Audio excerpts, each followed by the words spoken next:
Hello అండి, మీరు ఒక కంటెంట్ క్రియేటర్ లేదా ఇన్ఫ్లుయెన్సరా?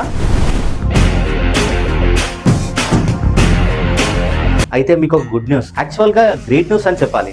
ఇక్కడ నుంచి ఎవరైనా మిమ్మల్ని నీకు పని పాట లేదు, ఎందుకు ఈ సోషల్ మీడియా యూట్యూబ్ వీడియోలు, ఏం సంపాదిస్తావు, దీనికన్నా చక్కగా ఏదైనా ఒక ప్రొఫెషన్ చూసుకొని సెటిల్ అవ్వచ్చు కదా అని అన్నారనుకోండి, వాళ్ళకి ఈ రీల్స్ షేర్ చేయండి. ఇక్కడ నుంచి కంటెంట్ క్రియేషన్ కూడా ఒక ప్రొఫెషన్ అని చెప్పండి. ఈ మాట నేను చెప్పట్లేదు, స్వయంగా సెంట్రల్ గవర్నమెంట్ చెప్తుంది.